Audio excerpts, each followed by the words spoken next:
So we did a space analysis of every single room on campus to make sure that we could give students 6 feet of physical distance within those spaces to meet that protocol in places where we've got tables and more collaborative environments, putting in some of the plexiglass barriers to create a protective layer.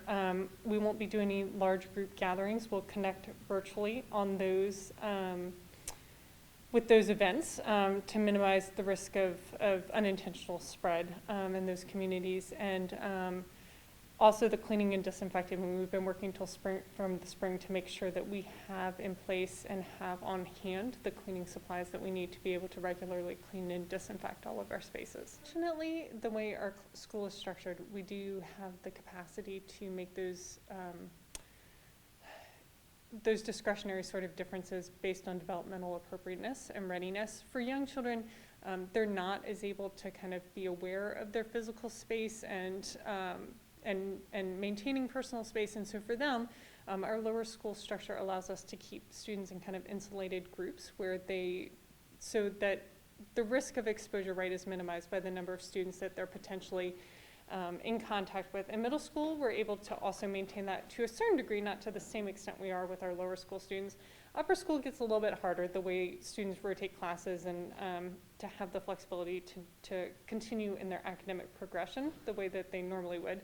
But we've reworked our schedule to minimize transitions so that there's just less interface with a high volume of people during the day. We have communicated when you're in indoor spaces that everyone will need to wear a face covering of some sort because it does minimize the risk of accidental or unintentional exposure substantially.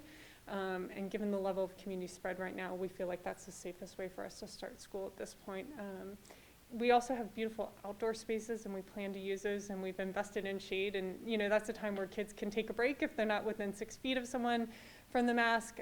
There's times even within the day that students will be able to take a break from the face covering, but when we're in class and we're having a discussion or engaging with each other, it really is the safest way for us to interact and be here.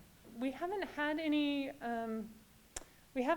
negative or unconstructive responses. I think people appreciate the amount of time and attention we've given to this and the safeguards that we've put in place to protect all our students so we can be back at school. And I think that for lots of parents is a relief and something that they want because students gain so much from being physically at school.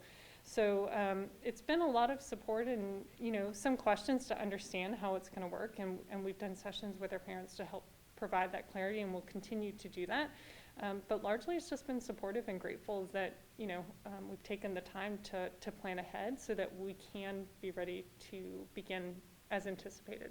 We're doing a technology rollover this summer with some of our devices, and we will be donating some of the devices that we have that are really in still very good condition through Horizon Savannah, which is a longtime partnership we've had and hosted on our campus, so that students who need devices in the public school system for the start of the year can have better access to those. And we're excited to be able to partner in that way.